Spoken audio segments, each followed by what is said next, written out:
They said the stars were immortal, ageless sentinels that watched silently as empires rose from dust and returned to it. But now, even the stars were dying. One by one, the lights flickered out in the galactic veil, not from natural death, but from a hunger ancient and unknowable. The galaxy bled in silence, from the outer rims of the segmentum obscurus to the ghost roots of the eastern fringe. Entire sectors now stood vacant, hollow husks of civilization, planets rendered to nothing but bone and silence. What remained drifted like carrion, orbiting cold suns, whose warmth had long since faded. At the center of this rot sat Hekath Marn, the Lord Sovereign of the Sable Continuum, an empire once so radiant in might that it eclipsed entire systems with its arrogance. Now he stood in the ruins of memory, a place once dedicated to ancestral triumph, now defaced with claw marks and half-burned banners. Marble statues of ancestors, some with faces eerily like his, lay crumbled beneath vines of Xeno's origin, veins of biomass slowly reclaiming the stone. Hekath's eyes, once described in hymns as twin comets aflame with ambition, were now dulled by centuries of failure. Yet his body, immortal by design, preserved by esoteric sciences and ancient pacts, remained unaging. He bore the eternal curse of seeing too long, of outliving every oath he swore, every brother he trusted. Behind him, in the great hall, the voices of the High Strategium bickered like ghosts. Fragmented recordings, debates long past, arguments about hive trajectories, biomass yields, and the fleeting strength of the outer defenses. Echoes of a dead empire. He raised a hand, and the echoes ceased. Silence returned. "How do you mourn a galaxy?" he whispered to no one. Not even his advisors remained. They had burned in the pyre of Oryx when the final bastion world fell, devoured not by blade or fire, but by despair. A dozen admirals, one by one, chose oblivion over seeing the Great Devourer arrive. Only Hekath remained, the hive. It had no name, no face, no voice. It simply was. It consumed thoughtlessly, not in cruelty but in hunger, as if its existence was merely a correction, a cosmic balancing act against the vanity of empire. Hekath had fought it not for victory, but for meaning. Yet even that now seemed hollow. He moved through the great corridors of the palace that once housed his court.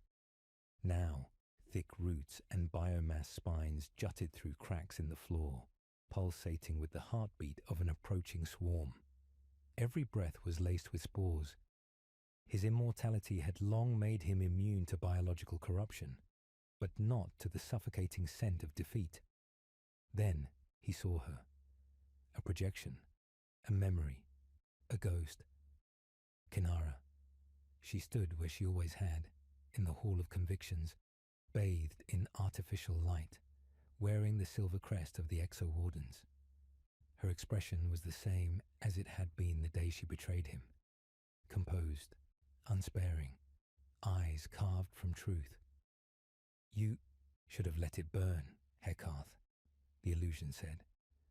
"I was building forever," he replied softly, though the pain in his voice cracked like brittle glass, "and in doing so, you summoned the end." He could still recall the day she turned. She had been his consort, his general, the one he trusted when trust itself had become obsolete. But when the first planetary systems fell and the Tyranid threat became more than distant myth, she chose pragmatism, genocidal scorched earth tactics that would have bought time, but at a moral price too great for him to pay. He chose mercy. She chose survival. And so she vanished into the black, taking half the fleets with her, the loyal half. She had been right. Her sacrifice burned worlds, but it slowed the hive. For a time. Now both paths led here, extinction. The projection faded, just another function of the memory palace, echoing back the mistakes of ages past. He stood motionless for long moments, letting the weight of that moment crush whatever remained of his pride. A low rumble echoed through the corridors. The ground trembled beneath his boots, not the tremor of tectonic unrest, but the pulse of arrival. The hive had reached Sable Prime. He walked to the throne, not to sit, but to look upon it. Once it had been a symbol. Now it was just another relic awaiting erosion. Yet at its base, embedded into the obsidian, was the final command key, Protocol Parhelion, a scorched earth contingency, a legacy kill switch, Kinara's design, a sphere of biophotonic energy capable of annihilating every viable biosignature on the planet, and perhaps disrupting the hive mind's cohesion in the system. It would save nothing, but it would deny the hive its prize. For immortals, such decisions came rarely, but they lingered forever. He reached for it, then stopped. Was this the end he wanted? To die not in defiance but in bitterness? Or worse, to live, to watch the next ruin, the next fall, from the hollow seat of a soul too scarred to feel? Legacy, he whispered. What a cruel illusion. There was a presence behind him. Not machine, not ghost. Living. He turned. A child, barely more than 13, dressed in scavenged warplate, face marked with ash and fury, stood staring at him. How did you get in here? He asked, voice barely above the hum of the throne. The roots. They let me through, she said. They think I'm dead. You're not. Neither are you. Her name was Shale. He remembered now. A refugee from the Arkin spheres. Thought lost. But she was here, real. An echo of all he thought extinguished. What do you want? He asked. To see if you're still him. He knelt before her, weary, broken. I don't know who that is anymore. She stepped forward, reached up, and pressed her palm to the throne. The protocol began to hum. You don't have to be sure, she said. You just have to decide. He looked at her, this symbol of innocence in a galaxy that no longer believed in such things. And for the first time in centuries, something stirred in him. Not hope, but a final clarity. He turned to the stars, the last one still visible, then to the throne, then to her. The war had never been about the hive. It had always been about what he would become in the face of it. And now, that choice stood before him once more. Not as a weapon, but as a girl, a beginning, or an end. The echoes of the throne's hum still whispered through the stone halls, though the decision had not yet been made. The protocol remained dormant. The girl stood beside it, hands still warm from contact with the key that could end a world. Her eyes tracked the Lord Sovereign, not as a child would regard a god, but as one survivor might study another. Her silence asked questions even words could not frame. Heckarth turned away. The corridors of the palace stretched outward like veins, each hall a reminder of victories that had long since rusted. He walked slowly, and Shale followed, her boots slapping against bone-tiled floors. Above them, windows of shattered stained glass let in sickly sunlight filtered through spores and drifting ash. They passed frescoes painted in light and void. Once, they told stories. The binding of the sundered stars, the ascension of the fifth dynast, the suppression of the void-tongue heresy. Now, each mural bore deep scars, as if the palace itself had tried to forget its own lies. You were like a myth, she said. We used to hear stories about the immortal lord of the sable flame, about how you'd never fall. And here I am, he answered, voice distant, fallen. She studied him, then looked away. There's not much left of you. didn't reply. She was right. The immortality he once wore like armor now weighed on him like a shroud. Every breath felt borrowed, and every memory like a tombstone. What did it mean to rule when the ruled had been eaten? What did it mean to endure when endurance simply meant witnessing failure in every age? They reached the Garden of Teeth, once a place of meditation, now overgrown with corrupted flora. Vines with chitinous thorns wrapped around marble pillars. The water in the reflecting pool was no longer water at all, but a pulsing, viscous sludge, alive, hungering. In the center stood a statue, taller than both of them combined. It was of a man in full armor, kneeling with one hand stretched skyward and the other buried in the earth. His face was beautiful and cold, carved from moonstone. Heckarth did not need to read the plaque. He knew the name as well as his own. Varin Tarsun, his brother, his executioner, the one who had once bled for the Empire, and bled it dry. Who was he? Shell asked. A friend. Once he stepped forward. He believed in something I did not, that survival had to come at any cost, even if that meant breaking the soul of the Empire to preserve its body. Shal walked in a circle around the statue, squinting at the face. He looks like you. We were forged together, Heckarth said, in the vaults beneath Cradle 9, part of the same genetic strand, separated only by belief. He betrayed you. He betrayed everything. A pause. No, he corrected himself. That's not true. The words came slow, bitter. He made the choice I couldn't. He ordered the viral scouring of the border sanctuaries. 37 million dead. All civilians. He bought us 12 years. A dozen systems lived because of that slaughter. And you punished him for it? I couldn't bear the truth of him. He sat, for the first time in many years, on the cracked edge of the reflecting pool. The garden pulsed around them. Somewhere beyond the palace walls, the hive's murmur grew louder, like thunder just below the skin. Do you ever wish you could forget? Shal asked. Every day, he said, but memory is the cost of immortality. We are made of what we cannot escape. She hesitated, then sat beside him. People like me, we don't have memory, just stories, pieces. We don't know what came before, only what remains. And what remains? He asked. She looked up at him. You. He let the silence settle again. He was not worthy of it. He knew that, but she believed it. And belief was dangerous. It created gods and tyrants. A sudden chill passed through the garden. It was not wind. It was presence. He stood instantly, reaching with his thoughts across the remaining nodes of the psychic null field that surrounded the palace.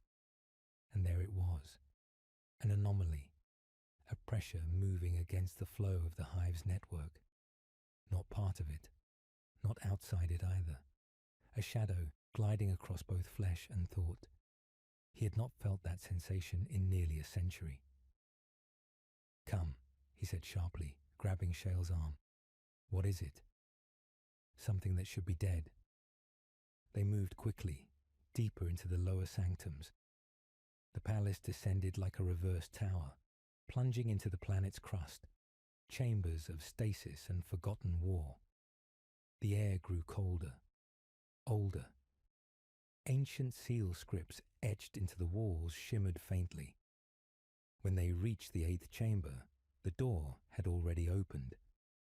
The interior was lit by flickering plasma torchlight. A scent of copper and scorched ozone filled the air. In the center of the room stood a figure in black ceramite, etched with sigils of forbidden code. One arm was missing. The other was drenched in blood, not red, but violet. Varin, Heckarth whispered. The figure turned slowly, the same face, but hollow. Eyes that had once burned with conviction now glowed faintly with unnatural light. Brother, said the voice. "You still breathe. Disappointing." Shale stepped back instinctively. "You're dead," Heckarth said. "I was. I chose otherwise." Varin's form shuddered. The armor hissed, leaking vapors of something alive. The hive is not a creature. It is not a species. It is a mirror. It devours because we gave it hunger. It evolves because we taught it how to change. "You sound like a priest." "No," Varin said. "I'm just the part of you that chose to survive." Shale spoke, her voice small. "What is he?" Varin turned toward her.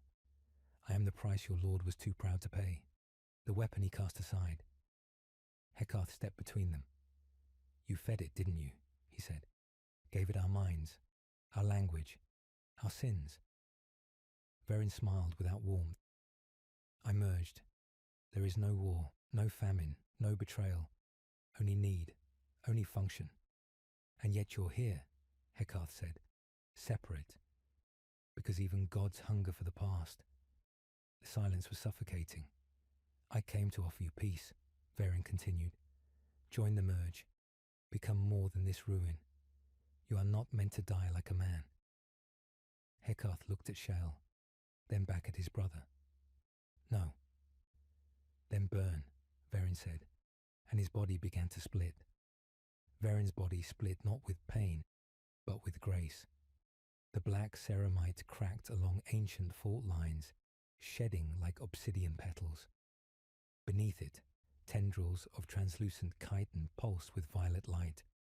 Organs not grown, but remembered, sculpted from stolen memories and hybrid synapse code.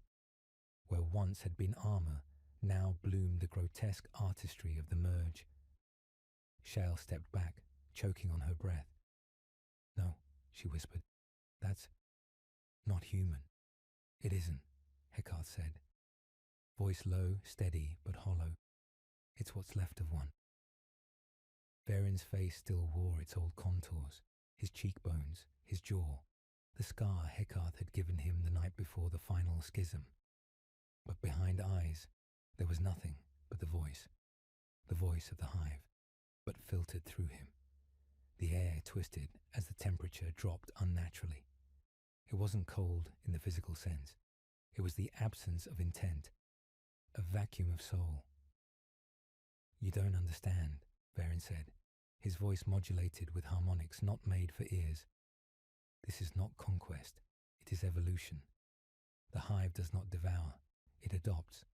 Our sins, our brilliance, our ruin. It becomes what we could not." "You gave yourself to it," Heckarth said. "Willingly. I offered what the hive never had, meaning. I showed it choice. And in return, it gave me peace." Heckarth's hand hovered over his sidearm, not from threat, but from habit. A meaningless gesture. No weapon he carried could silence what Varin had become. Shale spoke again, her voice thin and cracking. "If it absorbs what we are, what happens to us?" Varin turned toward her, tilting his head slightly. The motion was too smooth, too fluid. "You continue, in echo, in purpose." "No soul," she said. "No conflict," Varin replied. Something shifted in the chamber, an unseen pulse, a tightening of the air. The walls flickered, as if reality itself was being overwritten by something deeper than warp, by will. Heckarth felt his own thoughts tugged by gravity, as though drawn to a spiral whose center had no light. This was not just his brother. This was remembrance weaponized. "You came here for something," Heckarth said, stepping between Shale and the shifting mass. "You didn't crawl out of the hive to philosophize." Varin's form solidified, the tendrils retracting slightly. A facade of humanity returned, not out of shame, but function, a shape that might still coax familiarity. "I came," Varin said, "to offer you what you never offered me." He extended a single hand, naked, pale, marked with a spiral carved into the flesh. "Join me, brother." Let us complete the work we began when we were still boys shouting into the void. The Empire is ash, our people are eaten.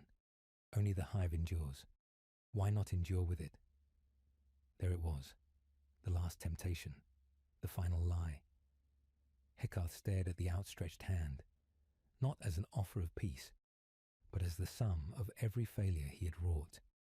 He had created Verin, not in flesh, but in action, in doubt, in compromise. In refusing the monstrous path, he had driven his twin to embrace it. For a moment, the weight of it pressed too deep. And then, clarity. He looked back at Shell, standing small but firm, defiant in her trembling. He remembered her words. You just have to decide. He turned back to Verin and spoke quietly. I have decided.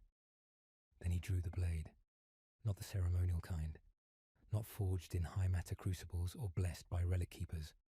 This blade was old, iron, rusted, handmade, given to him by Kinara the day she left, with no promise of return. A symbol, a choice.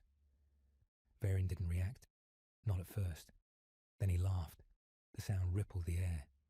You think steel matters now? Heckarth didn't answer. He charged, not with speed, but purpose. Verin moved to intercept, arms shifting into multi-jointed weapons of sinew and talon. But the strike wasn't aimed to kill. It was aimed at the spiral, the scar, the symbol, the interface, the center of merge. Steel met flesh. Then flesh met something deeper. Verin staggered, not in pain, but confusion. You still remember what matters, he whispered. Then the ground split. The room shattered into impossible angles. Not from the strike, but from the resonance. The Hive screamed, not in pain, in recognition. And Heckarth saw it then, not in words, but sensation.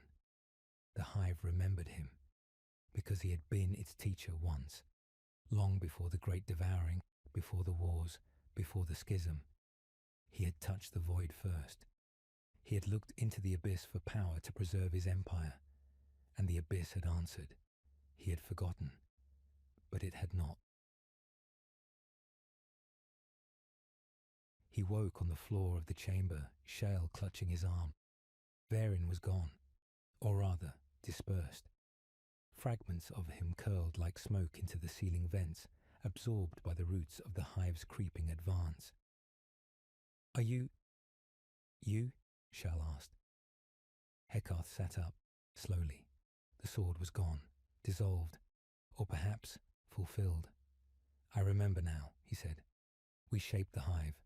Our fear, our desire. When we reached too far, when we sought to defy time, it became our shadow. So what now? He stood, not tall, but straight. We finish it. Shell looked toward the ceiling, where Verin had vanished. How? By making a choice it can't understand. The descent began without words. Below the Garden of Teeth lay the deepest tier of sable prime, untouched even by the Hive's creeping tendrils. The walls were black, but not dark, polished voidstone etched with equations older than the Imperium itself. The vault air was dry as memory. Even time seemed hesitant here. Shal followed close behind, torchlight flickering across sigils she could not read. Her breath slowed, not from fear, but awe.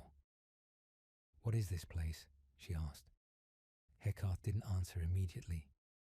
He touched the wall, traced one of the glyphs with a gloved hand. Before there was an empire, there was an idea.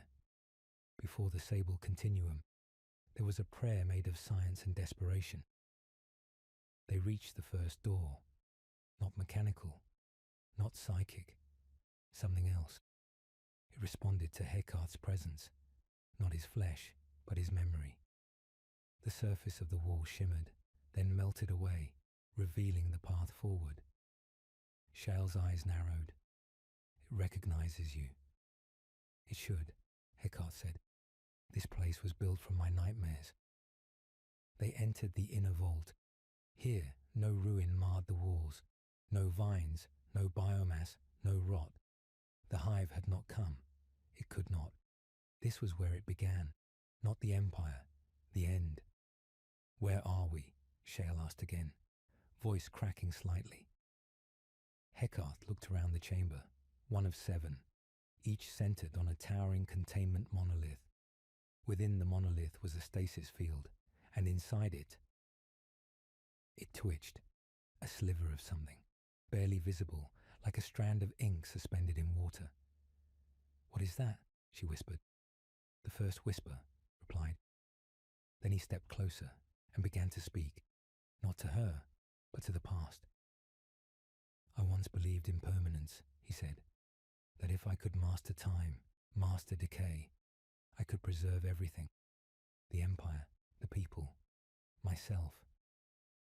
He placed his hand on the stasis unit, and so we searched beyond the veil, beyond the warp, beyond even the dead gods of the Necrontyr. We found something. Shale stepped forward slowly, entranced. The thing inside the monolith pulsed, not with life, but with awareness. "We called it the Null Song," he said. "Not because it spoke, but because its silence changed everything." "You found it?" she asked. "Or made it?" He turned to her, and for the first time in their journey together, Heckarth looked afraid. "I don't know." Silence. "I only know. The first hive forms appeared 30 years later, at the edge of the void where the Null Song had once been. We thought them unconnected, simple biopredators." He laughed, a bitter, broken sound. "We were fools. We gave it mind, and it learned hunger from us." The stasis field flickered. For a brief moment Shale saw it clearly. A shape not born of flesh or bone, more like a pattern, a code, coiled in on itself like an idea becoming form.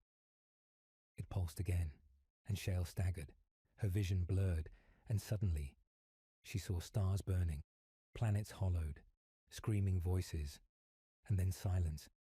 Not from death, from absorption, from merging. She gasped, falling to one knee. Heckarth caught her, steadied her. "You felt it," he said. "It speaks without speaking, shows without showing. It offers completeness, if you give it everything." Shale looked at him, dazed. "And you kept it?" He didn't answer, didn't need to. He had, because destruction wasn't the worst outcome. Irrelevance was. "I thought I could control it," he said. "Even as the hives grew, even as the devouring spread, I believed if I could understand the source, I could find its weakness." "And did you?" He looked at the thing in the monolith, then shook his head. "There is no weakness," he said. "Only the mirror. It becomes us, our instincts, our ambition, our fear. It is not an alien mind. It is a response. We gave it shape, we gave it hunger, and now it reflects us, on a galactic scale." Shale's hands trembled. "So the hive isn't just a monster, it's our child, our consequence," he said. A slow, terrible realization dawned in her. "That means the more we fight it, the stronger it becomes." He nodded. "Yes, because war is what we taught it." She looked at the stasis field again. "And if we surrender, it consumes us, learns us, ends us." A silence settled over them, as deep as space. "So what's left?" she whispered. "A choice it can't understand," Heckarth said again. "Something no tyrant, no warlord, no empire ever made." Shale blinked. "You mean?" He nodded slowly. "Forgiveness." The word felt alien, childish, insufficient. But it was the only shape that still made sense. And then, for the first time, the thing inside the stasis chamber shifted. Not violently, not ominously. It shrank, only slightly, but enough. Shale stared, breath held. It reacted. "It's never done that before," Heckarth whispered. He turned toward her. "It responded to you." Her eyes widened. "I'm no one. Just no, not anymore. You're not burdened with empire or guilt or blood. You're not a memory. He placed a hand gently on her shoulder. You're the only new thing left in the galaxy. The stasis field brightened, pale, trembling, and somewhere beyond the vault, the hive screamed again, but not in hunger, in confusion. The stasis chamber pulsed like a dying star. Light spilled from the monolith in waves of color that had no name. Violet layered with ash, gold blurred by morning. The null song, still sealed, still confined, twitched once more in recognition. It had felt Shale, and it had recoiled. Heckarth stared at the flickering distortion. His heart, ancient, cyber-augmented, nearly forgotten, beat faster than it had in centuries. Not from fear, but from possibility. Shale stood frozen, her eyes wide and glassy, as if the light had burned through to something deeper.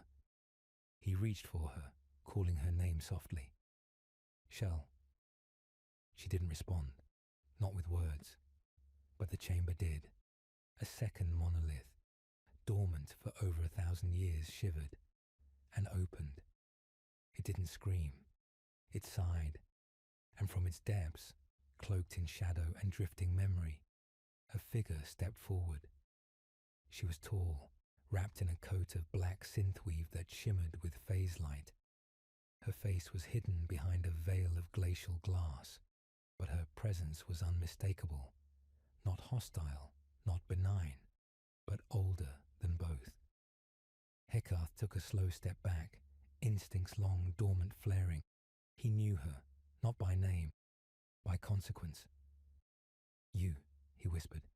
You were lost, burned at Iliad, executed. The figure lowered her hood.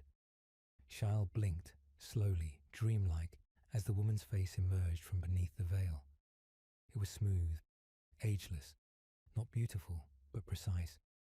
Her skin was marked with threads of circuitry, not augment, not decoration, gene script.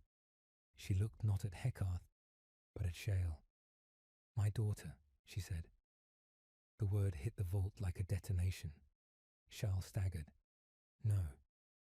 Yes, the woman replied, with neither warmth nor regret, though not in the way that matters. Heckarth moved to block her path. You died. The exogenesis accords. You were erased. She turned to him now, finally acknowledging his presence. I transcended, she said. You called it treason. You sentenced me to the cradle of unbeing. But it was never a prison. Shale's voice cracked. Who are you? I am the architect of what you are. Not by blood, by design. Heckarth's mind burned with sudden clarity. He remembered the reports, the whispers, the sealed council meetings. Project Ophidian. The last desperate attempt to splice human resilience with the psychic stillness of the old echo. A child created not to fight the hive, but to unmake its hunger. You were part of the final experiments, Heckarth breathed. You weren't building a weapon. I was building a question, the woman said. A life form with no answer inside the hive's paradigm. She turned her gaze back to Shale. You are not prey. You are dissonance, and it fears what it cannot calculate. Shale backed away. I didn't ask for this. No, the woman said, but you survived it. You are the only resonance that doesn't feed it, that fractures it. The stasis chamber pulsed again, this time violently. The null song screamed, not in sound, in meaning. The hive was coming, drawn not to Shale's mind, but to her absence in its logic. Heckarth stepped between them again, his voice no longer trembling. If she's the key, if she's outside its understanding, then it will never stop. The woman nodded. Correct. Then we have to end it, he said. We use her to shut the source, collapse the resonance. Shale turned toward him, finally speaking with clarity. No. They both froze. I'm not a bomb, she said, or a savior. You may not get to choose, Heckarth replied. I do choose, she said, stepping forward, past the veiled woman, past Heckarth, into the light. The monolith dimmed in her presence.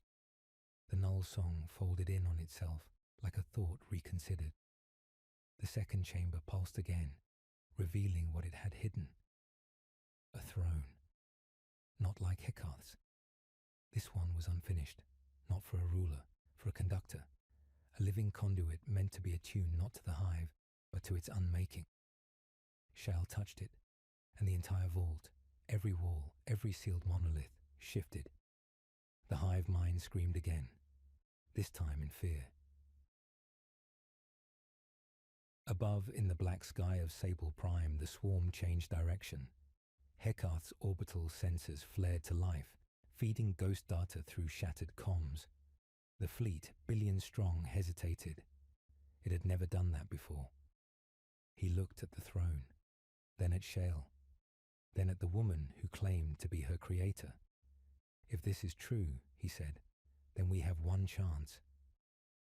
The woman said nothing, but her eyes met his, and he saw, finally, the terrible truth. This was not salvation. This was bait.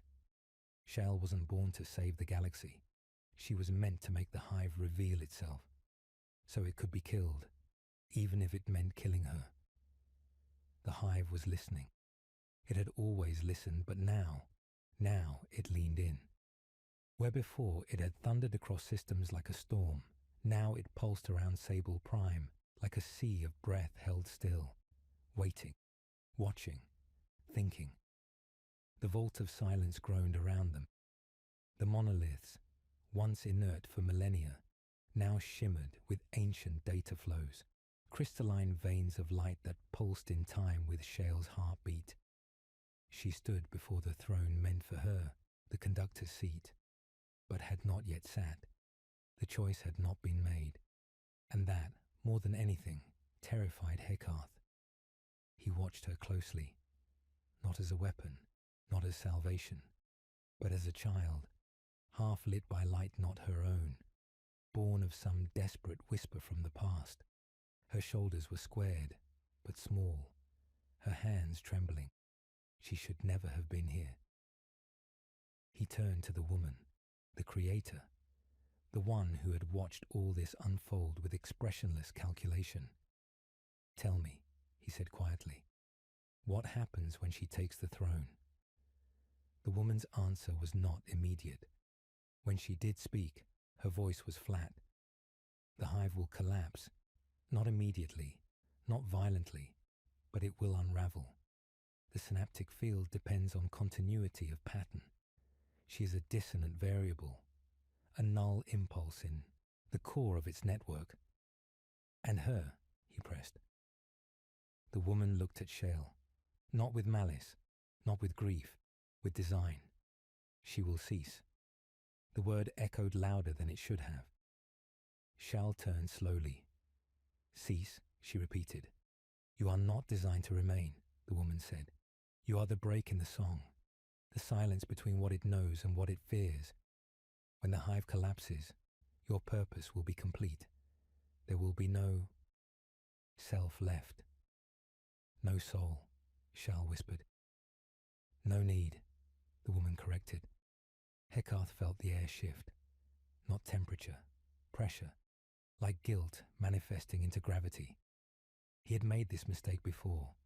Kinara, Verin, millions of voices sacrificed across centuries, all so his empire could buy another heartbeat of time. He had always told himself it was for the greater good, that one life traded for many was a cost a ruler must bear. But now, this girl, number not again. No, he said, his voice rising. You want to finish your work, I understand, but I will not trade her life for your ambition. The woman didn't flinch. You would doom trillions to preserve one anomaly. I would not become you, he hissed. Shale stepped between them, her voice calmer than either of theirs. You're both wrong. They turned. She walked slowly to the edge of the throne. I'm not a weapon, she said, and I'm not a child. I know what I am. I've always known something was wrong with me. I couldn't sleep, couldn't cry when others died. I never dreamed. She touched her chest lightly. I don't know if I have a soul, but I know I'm real, and I choose what I become.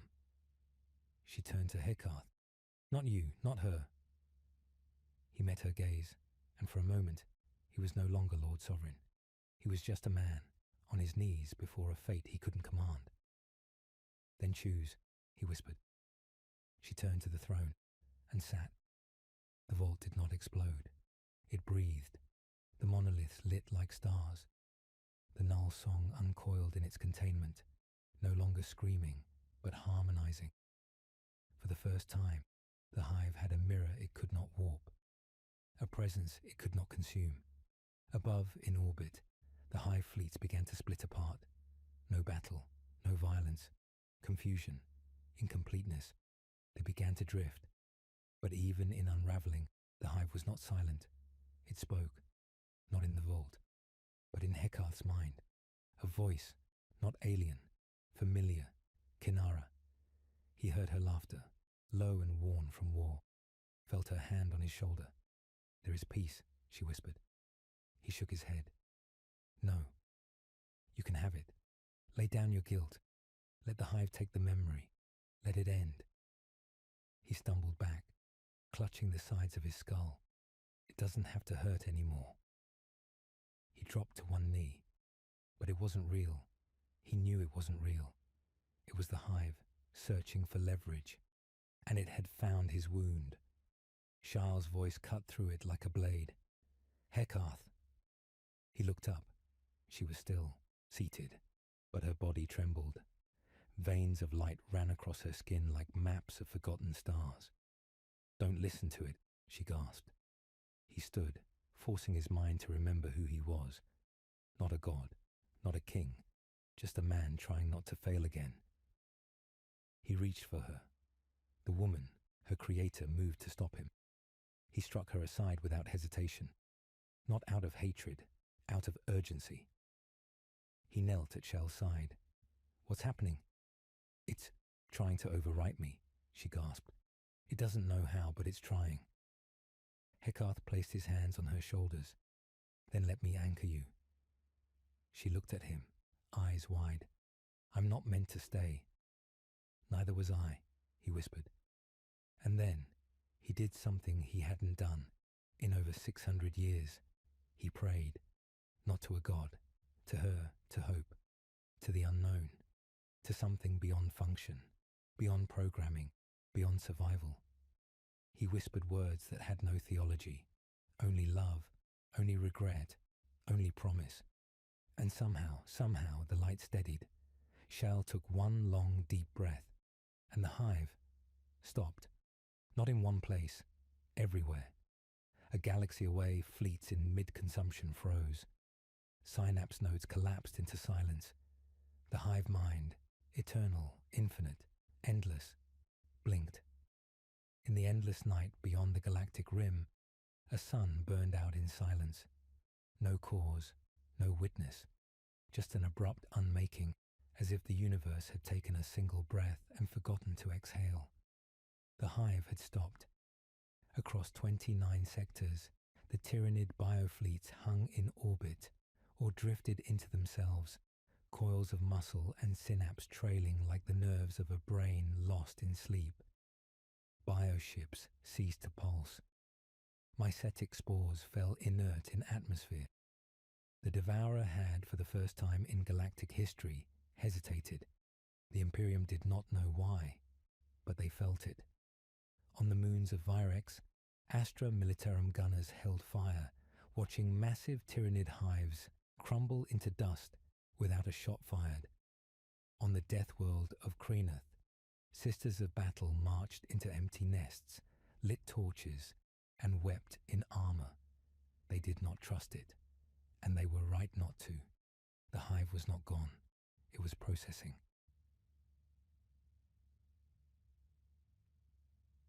Back in the vault, Shell stirred. The light that had danced across her skin had faded.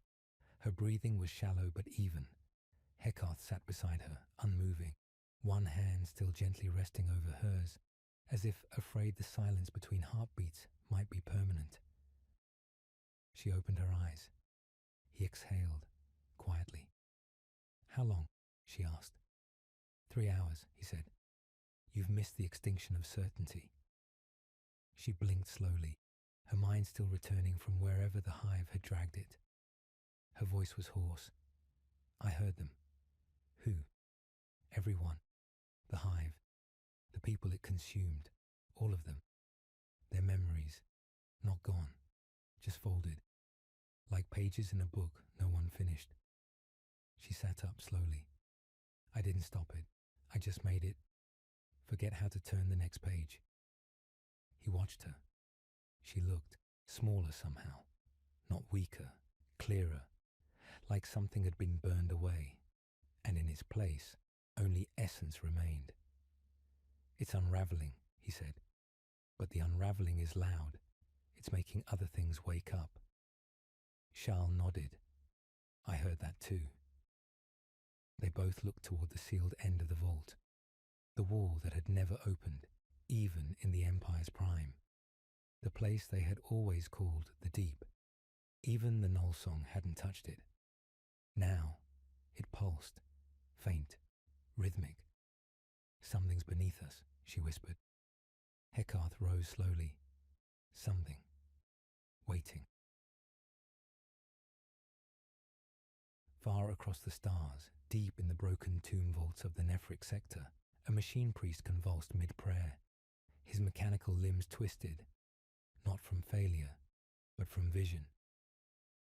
The Omnissiah did not speak, but something else did, something that had slept during the hive's reign, something patient. The Hollow One stirs, the message read, written across 1,000 noospheric networks simultaneously. It remembers the first consumption. It remembers the betrayer of code. In the vault, the woman, Charles' creator, stood once more in the shadows. "You've cracked it," she said. "Not destroyed, not defeated, just broken the symmetry." Charles looked at her without warmth. "That was your goal all along." The woman nodded. "Not salvation, clarity. You used me. I built you," she said, "so one day you could choose." Shale stood. "I choose to be more than your function."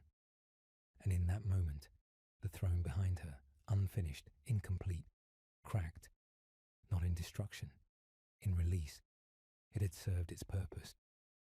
The vault's end wall, sealed for over 10,000 years, opened. It did not part like doors. It peeled back like a memory long buried.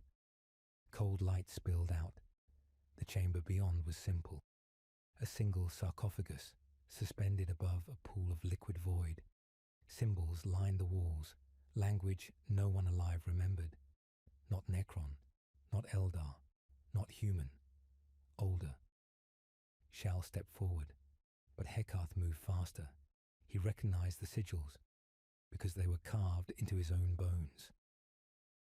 Centuries ago, during the war on the throne-split moons, he had been taken, briefly, by something the Inquisition never identified. A moment lost to classified record. He remembered nothing, until now.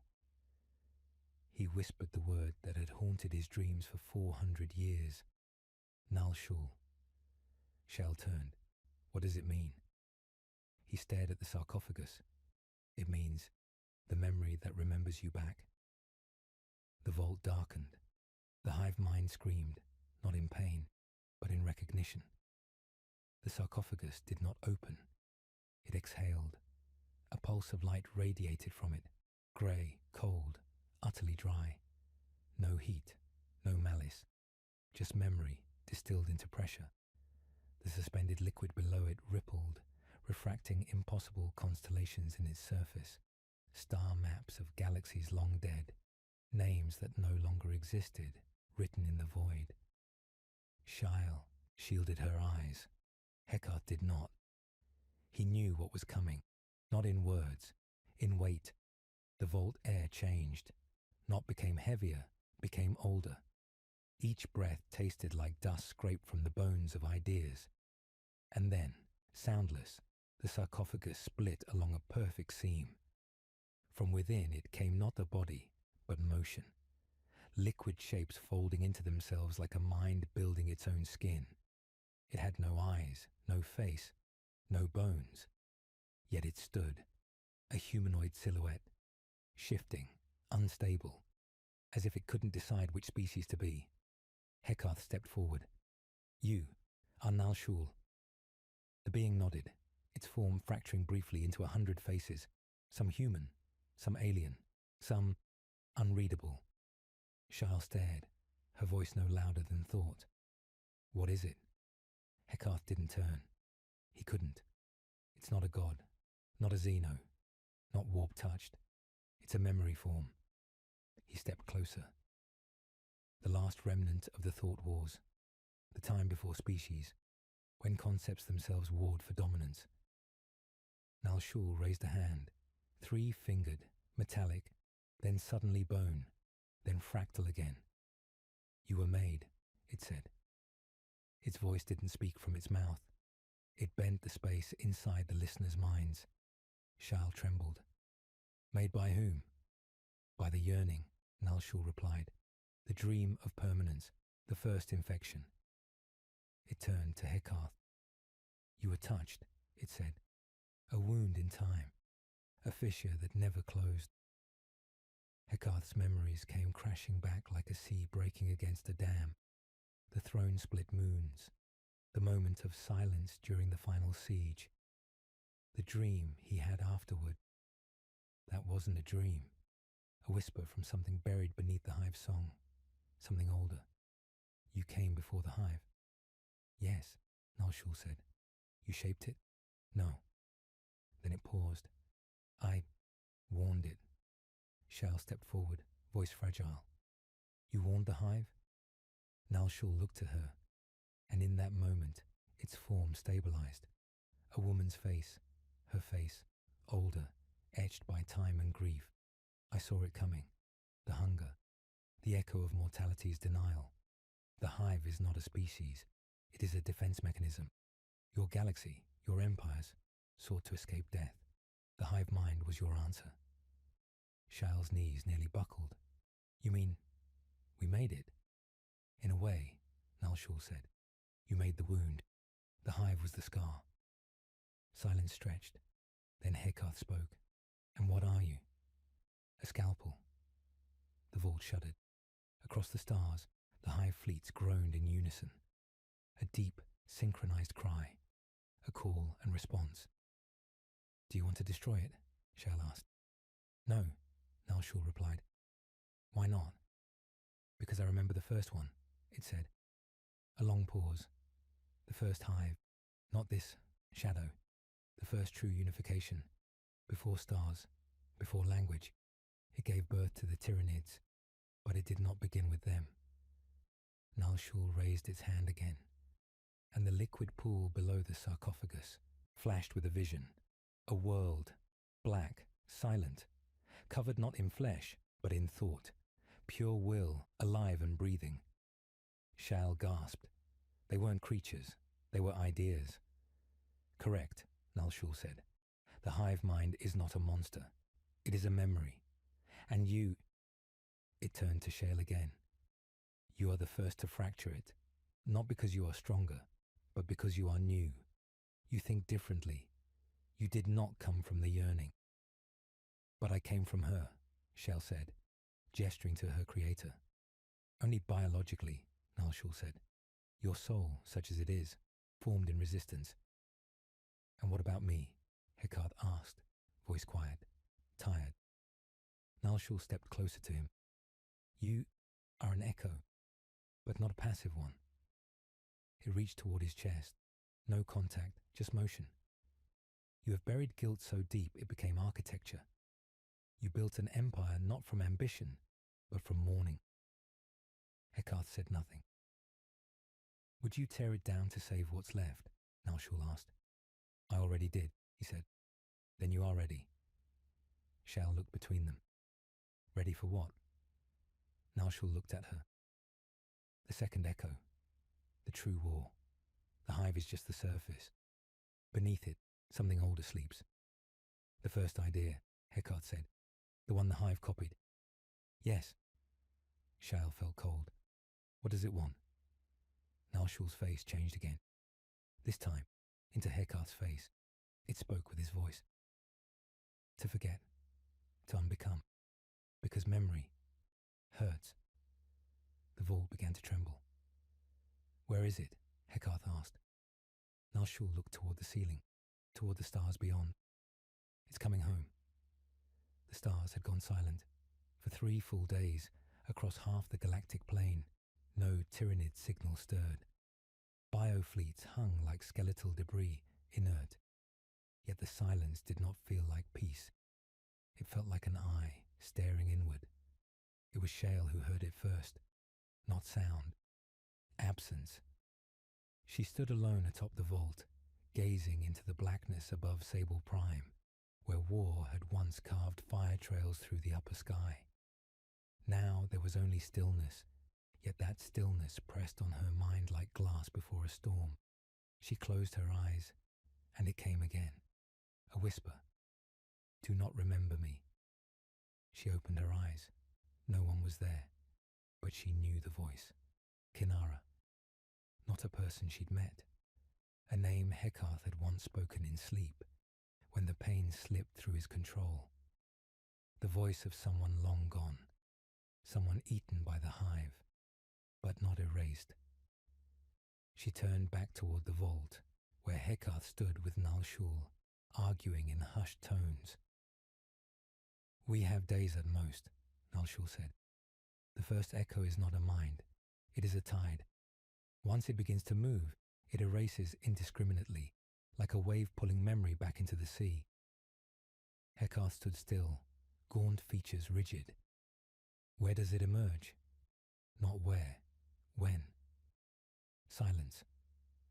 Nalshul's form shimmered again, fracturing into 9 silhouettes in sequence. One of them bore the armor of the Silent King. Another looked like a sister of battle stripped of flesh. One shimmered briefly in Shale's shape, and then collapsed back into neutral haze.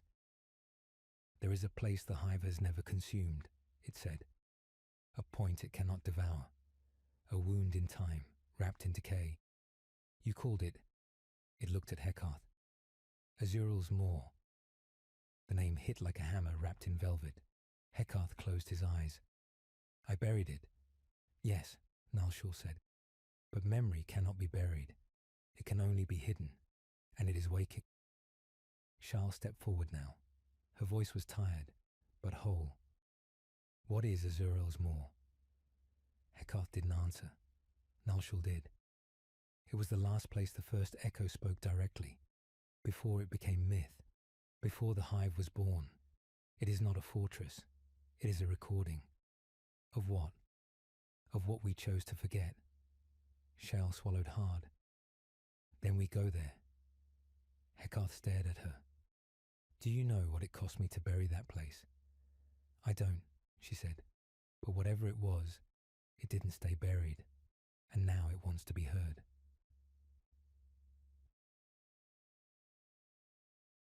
They left Sable Prime in silence. The starship still functioned, though most of the galaxy had gone dark. The warp was thin here, threads of it scattered like veins of bone. Even demons had grown quiet. The ship they took was old, one of the last from the Continuum's Hive Fleet, long since stripped of heraldry. Only its name remained, etched into its black hull like a memory that refused to fade. The Amender. It had carried kings. It now carried ghosts.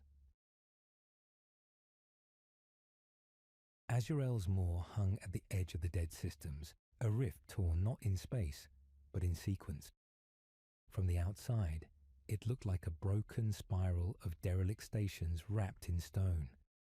But as the Amender descended through its outer ring, time began to ripple. Inside the Moor, everything was wrong. Stars blinked in reverse. Signals arrived before they were sent, and in the center, Suspended in gravity's impossible cradle, floated the Archive Cathedral. It was not a building. It was a mindscape, folded into architecture, created not to preserve data, but to contain guilt. They landed without resistance. No hive ships approached. None could. This place did not belong to the hive. It belonged to what came before.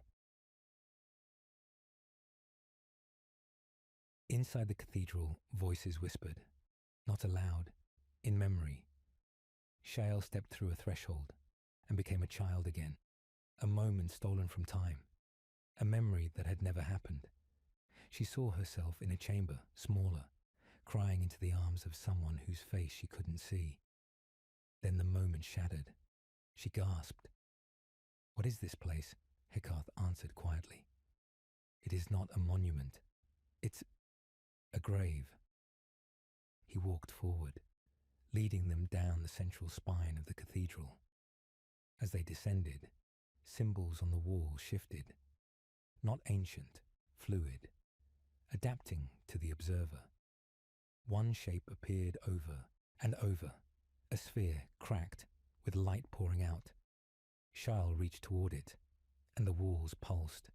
A flood of images entered her mind, not of war, not of death, but of laughter. A galaxy that once knew peace. Before the hive, before the Imperium, before even the Necrontyrs biotransference. And at the heart of it, something impossible. A shared memory. A single planetary consciousness that had chosen not to consume, but to commune. And it had failed, because someone taught it to fear. Behind them, Nalshul paused. Its voice dropped low. This is where the betrayal began, not of flesh, but of trust. Heckarth turned.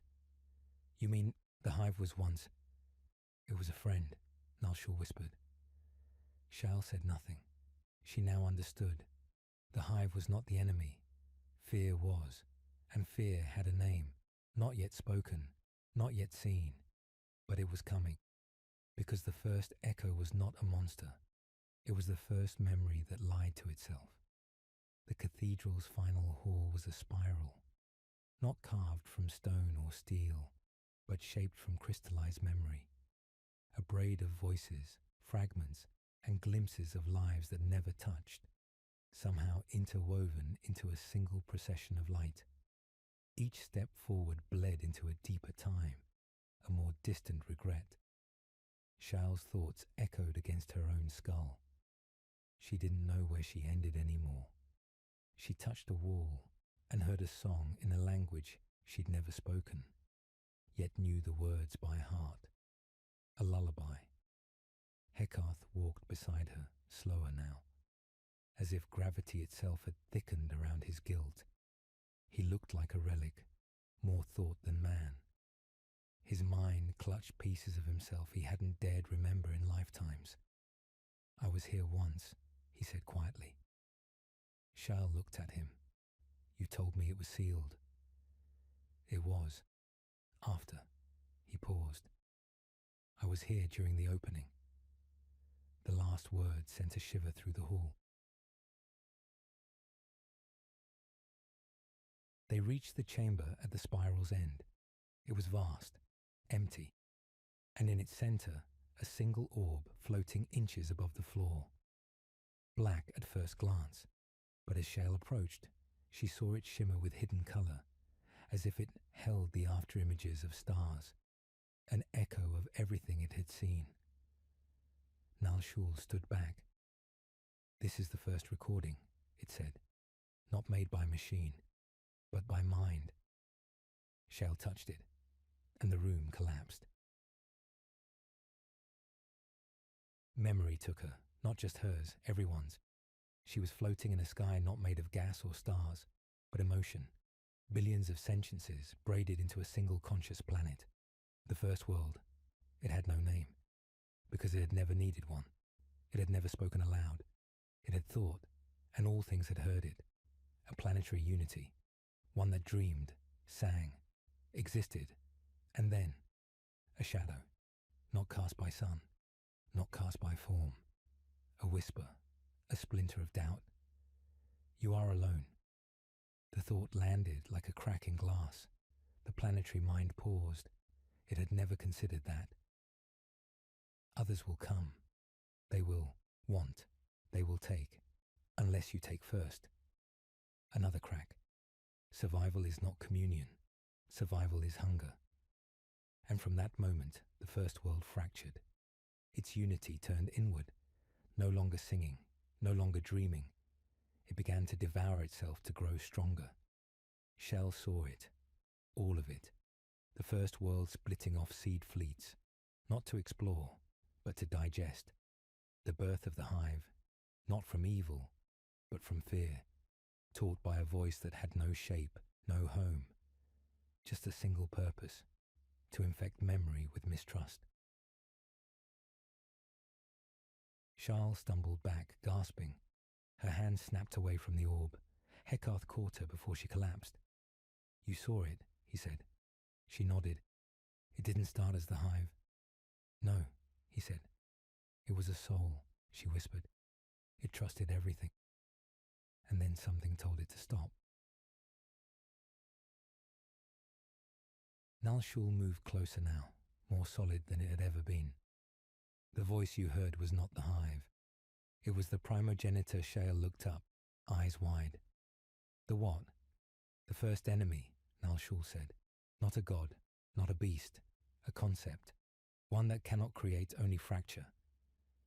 Heckarth's voice was hoarse. And where is it now? Nalshul turned to him.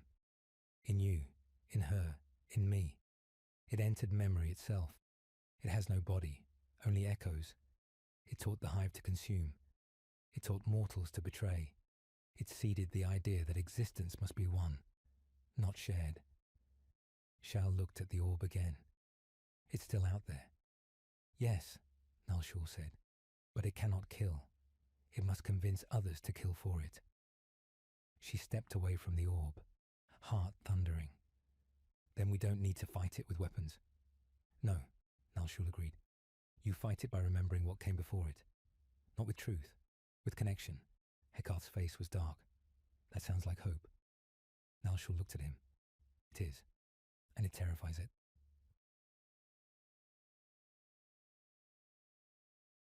Outside the cathedral, the stars flickered. The hive began to move again, but not toward war, toward Azrael's Moor. It had remembered, and it wanted to forget again.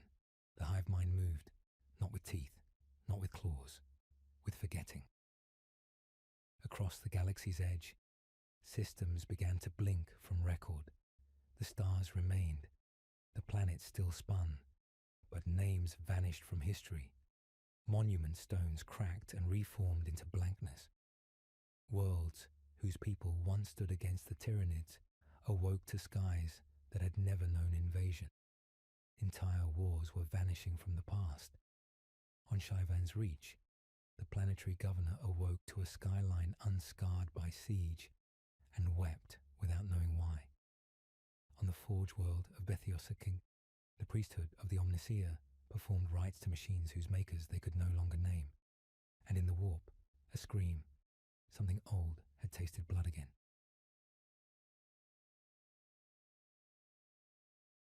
Back in the cathedral at Azrael's Moor, Shael stood at the high spire, watching the stars shift. She felt it begin, not in her mind, but in her hands. She looked down. Her scars were fading, not healing, vanishing. Wounds from the escape on Paladis, where she had nearly been torn open by a ravener, were gone. Her body remembered less, and with it, her heart trembled. What is this? She whispered. Nalshul's voice floated up behind her, colder now. It has begun. The hive is not attacking. It is rewriting. Not with violence, with mercy. Heckarth joined them, face pale. He had not spoken since the spiral chamber.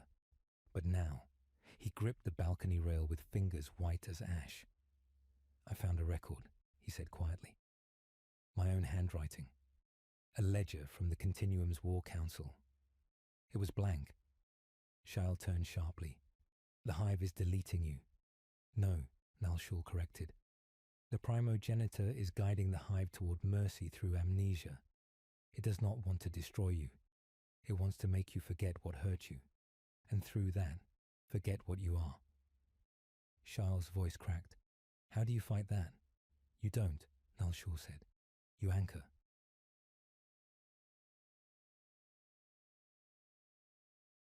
That night, they performed the first binding, a ritual not written but felt. Nalshul guided them, Shale, Heckarth, and the last living memory priest hidden within the moor. Together, they poured fragments of remembered grief into crystal markers, song lines, echo locks, thought sigils, each one a tether, each one a refusal to forget. I remember her name, one woman whispered.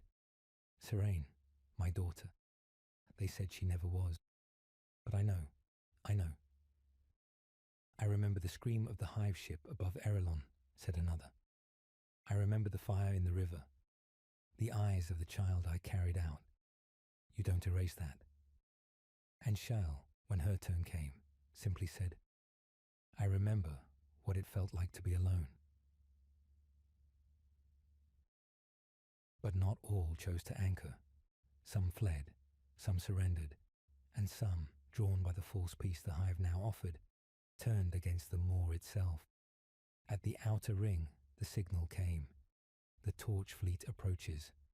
Once allies, now hollow-eyed, their minds edited, their hearts emptied of grief. Ships arrived in silence, not fury. A hail came through. You are not under attack. You are invited. Join the forgetting. The pain will end. The hive will make you whole. Shal heard it and froze, because the voice was Kanara's. Heckarth collapsed. It hit him like a thunderclap in the soul. He had mourned her for 6 centuries, buried her at the center of a war tomb, sang her name to ruins, loved her with more silence than words, and now she spoke to him in perfect clarity. Let go, she said. We can begin again. There is no shame in peace. You don't need to be Heckarth. You don't need to be anyone. Shal moved to him, gripped his shoulders. Heckarth, look at me. That's not her. That's not her. His eyes were wet. I know, he whispered, but it's the only version of her that didn't die screaming. He stood, shaking, but standing. I won't give her to them. The first wave hit within hours. The torch fleet didn't fire. They landed, walked through the moor as friends, spoke the names of loved ones with perfect peace, and tried to convince others to let go. Some did, others did not. In the catacombs of the cathedral, where memory burned like flame, a battle of belief began. Not bullets, not blades, just words and grief, and the decision to either accept the pain of truth or surrender to the comfort of lies. In the heart of it, Shal stood unmoving. She had begun forgetting little things, the name of her first friend, the color of her mother's eyes, but she refused to forget the feeling of resistance, and from that she carved a new symbol, one Nalshul had never seen, a mark of deliberate grief, of remembrance as rebellion. The air inside Azrael's moor had turned thin, not from oxygen loss, but from memory drainage. Every corridor held echoes that faded faster now. Murals that had once recorded triumphs flickered, peeling backward, faces softening into unshaped dust, battles bleeding into nothing. Some rooms no longer existed where they'd been. Some conversations forgot themselves mid-sentence. The primogenitor was not erasing. It was disassembling the idea of having ever remembered. Shal stood before the last intact anchor stone, a massive crystalline monolith carved with 10,000 names, each one etched by hand, every line a story preserved. It had begun to dim. 2 names had already gone dark. She placed her palm against the stone. I will remember you, she whispered. even if you don't remember yourself. Behind her, Heckarth watched in silence. He looked older now, not by age, but by attrition. His steps slower, his mind bending beneath the weight of almost remembrance. "I dreamed of her again," he said. "Kinara?" Shale asked. "No," he murmured. "Of me, before. A man who didn't lead fleets, who had hands that bled from real work, who laughed." He looked at her. "I don't think he ever existed." Shale met his gaze. "He existed enough for you to grieve him." That was all that mattered now. In the lower catacombs, the conversion choir sang. Once they had been monks, pilgrims, survivors of worlds touched by the hive. Now they stood still, humming a single long, low note, a harmony designed to rewrite trauma into gratitude. Their song reached every corridor, and as it did, some defenders dropped their weapons, not in surrender, but in forgetfulness. Nalshul staggered through the corridors, its form fracturing. It had lost names. It could no longer recall what it had been in the age before ages. The thought shape of it frayed. "Shal," it whispered, "I am failing." She helped it sit, its form too unstable to remain upright. "What do we do?" she asked. Nalshul's eyes, shifting lenses, locked on hers. "You must go to the core." "The spiral?" "No," it said. "Deeper. Beneath the archive cathedral, beneath even the vault of first memory, there lay the null core. The wound that remembers how it was made," Nalshul said. Shale frowned. "And what do I do there?" "You choose," Nalshul said, flickering, "whether to seal it forever or open it and let the full memory return. But if I open it," she said, "it will bring back the truth, the pain, the original wound, everything we buried." "Yes," it said, "it will return the memory the primogenitor fears." "And if I seal it?" Nalshul's form fractured one last time, its voice barely more than shape. "Then we forget, forever, and the hive will become peace." It collapsed, gone. Shale stood at the edge of decision. Heckarth followed her into the moor's deepest spiral, beyond carved halls and crystal floors, into a place of unformed stone, as if reality hadn't finished shaping it. The null core pulsed. It was not a structure. It was a memory knot, a psychic nucleus, frozen, breathing. She stepped close. Inside she saw it. The original moments of betrayal. The first thing the First World had forgotten. The very beginning of the primogenitor's voice. A simple shape. A figure kneeling beside another, reaching out. A moment of connection that had been edited into fear. That was the lie. The hive had not begun with hunger. It had begun with love.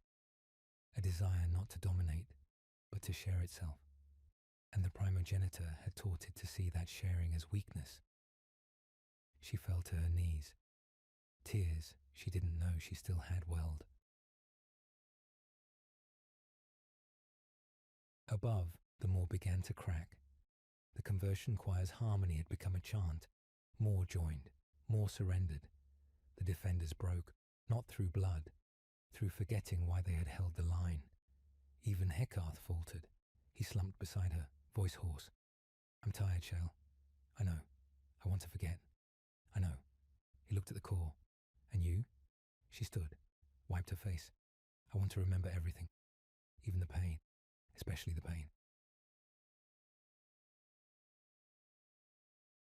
The null core responded.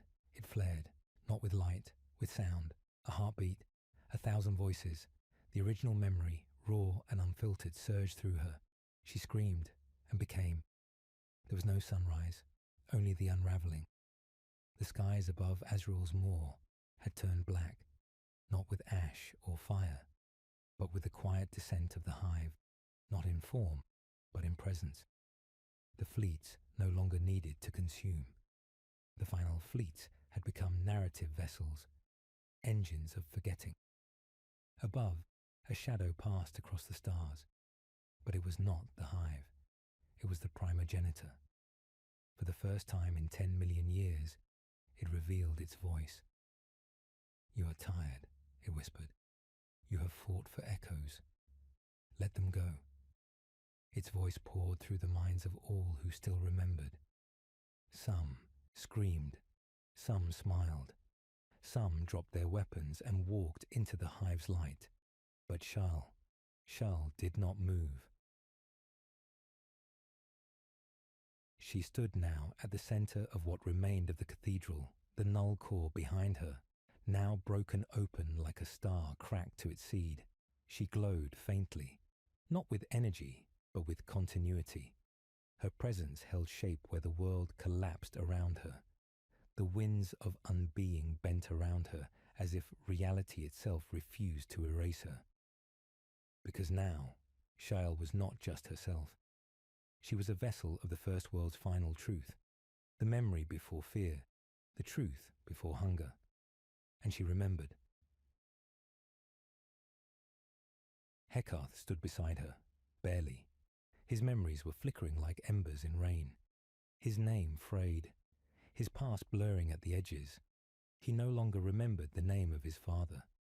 He barely remembered Kinara's face. But he remembered Shel, and that was enough. She reached out to him. "You can stay." He shook his head. "I think I'm already gone, but let me stand until I forget." She took his hand and held him there until the sky opened. The primogenitor arrived not with fanfare, but with absence. It did not land. It replaced. Reality bent. The cathedral's ruins flattened into nothing. The last defenders blinked out like breath on glass. The choir ceased singing, not silenced, fulfilled. The voice of the primogenitor filled the last silence. "There is no more battle. Only peace. Only the forgetting." It spoke directly to Shel now. "Even you, especially you. Let go. You have suffered enough. They have suffered enough." Shel looked up, and for the first time she answered, "No." Her voice cracked the world, not with volume, but with remembrance. The null core flared behind her. Memories surged outward, not as information, but as connection. Every grief, every love, every betrayal, every sacrifice made in the name of something more than survival. The hive reeled, not in rage, in confusion. This was not war. This was truth. The primogenitor's voice quivered. Why choose pain? Why fight to keep what breaks you? Shal stepped forward, her body flickering with fragments of memory not her own. Children she'd never raised, stars she'd never seen, lives long gone that lived now through her. "I remember what we were," she said, "before you taught us to be afraid." The hive mind pulsed. All across the galaxy, tendrils of it flinched, and somewhere in the void, a crack formed in its center. Heckarth collapsed, but not in surrender, in peace. He looked up at her. "Your name will outlive them all," he whispered. She smiled. "Number it won't. And that's the point." He nodded, then vanished, not into death, into memory, into her. The primogenitor surged. It tried to reshape the moment, to bend time around her, to overwrite this confrontation, with mercy again. But Shel stepped into it, not to destroy it, to hold it, and whisper, "Even you were afraid once." The primogenitor howled, not in rage, in recognition, and then, for the first time since before time, it was silent. The sky returned. Light bent around a woman standing alone in ruins, the hive fleets in retreat, not defeated, but disarmed, not by blade, by memory. The hive left no wreckage. It uncoiled in silence, withdrawing from the psychic latticework of occupied stars, folding back across the void like a tide retreating over old scars. No final attack, no vengeance, only quiet, and in its absence, worlds awoke, not to joy, to confusion. There were gaps in the stars now, places where battles had been fought and won and lost, where monuments had been built and none remained. Cities rebuilt themselves with uncertain blueprints. People mourned without names. They knew something had been suffered, but not what. Only a whisper remained, a name, Shael. She walked the remnants of the moor alone now. The cathedral had collapsed in on itself, not as rubble, but as symbol, its purpose fulfilled, its body no longer needed. The null core had faded. What had once been a wound in time was now just stillness. She could hear stars breathe again. She could hear her own thoughts. And she remembered everything. Hekath, Nal Shul, the choir, the children of Paladis, the flame of Sable Prime, the song in the fracture, the warmth before fear had taught the hive to feed. It was all inside her, not as power, as memory. And with it came the final question. What now? She sat where the spiral had once begun. The floor beneath her was warm stone now, no longer humming with encoded thought, no longer alive with pain. Only hers remained, and from it she wrote. Not with machines, not with crystal, with her hands. She carved words into stone, one name at a time. No titles, no legends, no claims of victory, just names. And when she was done, she carved her own. Not at the top, at the bottom, so she would always come last. A ship arrived weeks later. Not a fleet, a single skiff, sent from a world once called Arkan's Hold. They had remembered her, not all of her, not the truth, but enough. They asked, "Who are you?" She smiled. "Someone who remembers." They asked, "Was there a war?" She shook her head. "Number only, a forgetting." They asked, "Why do we feel like we've lost something beautiful?" And she only said, "Because you did."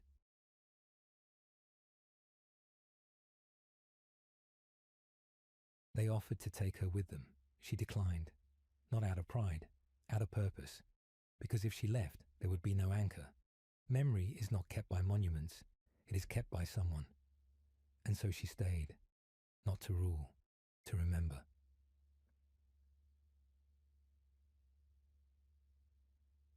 Some say she still walks the ruins of Azurel's moor, long after her body should have faded, long after the stars she once knew collapsed and were born anew, that her presence sustains the last unaltered thread of time, that when a child somewhere dreams of a woman holding a torch in a field of ash, it is her. But no one knows for certain, because that's what memory is, uncertain, fragile, true. Yet the hive sleeps now, its hunger quieted, its mind reshaping, not as a predator, but as a child who once trusted the galaxy, and may learn to again, because the primogenitor is gone, not dead, but forgotten, the one thing it could not bear. And in the cold, on a world without name, a monument of names grows, not to be worshipped, just to be read, just to be held in thought, just to remind the galaxy that once someone remembered enough to resist, and that was enough. The galaxy turned. It always did. Stars bloomed and collapsed. Worlds spun out their lives, and new empires rose from the detritus of old ambition. The archives of the Adeptus Administratum recorded another peaceful cycle. No Tyranid incursions reported in 300 standard years. No hive signatures, no conflict. But something felt off, like the space between stars held a breath that hadn't finished exhaling. People dreamed more vividly now, not of war, of loss without cause. On the outer rim, in a system without maps, there was a monument. No coordinates marked it. No beacon broadcast its name. But travellers still found it. Not by guidance, by grief. A hill of names carved into stone, too smooth to be ancient, too weathered to be recent. No great statue, no banners, only the names. Some in languages lost, some in letters that no race had ever recorded, all engraved by hand. And at the very base, smaller than the rest, shale, no title, no date, just the name.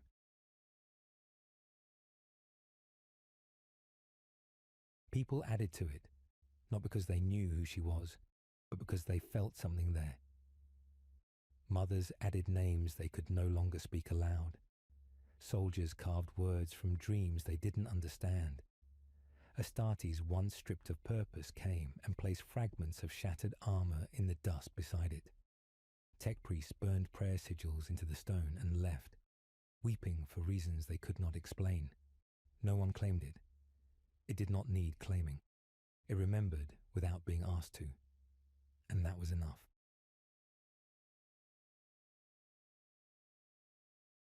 Some said Shal still lived. Others believed she had become something beyond mortality, woven into the fabric of time like a psionic reef, absorbing the tides of forgetting. But most agreed she had never wanted to be remembered as a savior, only as someone who chose, when given every reason to forget, to hold on. The hive slept, not dead, transformed. Its will was no longer guided by the primogenitor. That voice was gone, erased not with violence, but with truth. A deeper truth, that memory is not weakness, that to grieve is not to break, that the pain of remembering is the only thing that keeps the soul whole.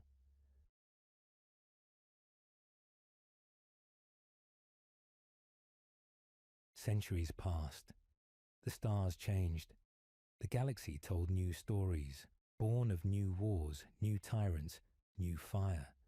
But always, always, when someone stood on the edge of choice, when fear pressed them towards silence, they remembered a feeling, a warmth at the edge of ruin, a voice, quiet but steady, saying, "I remember you," even if no one else does. And sometimes, though they didn't know from where, they whispered back, "Thank you." And so the monument stood, unseen by most, forgotten by many, but not by all. And as long as someone, somewhere, chose to remember, the hive would never be what it was, and the primogenitor would never speak again.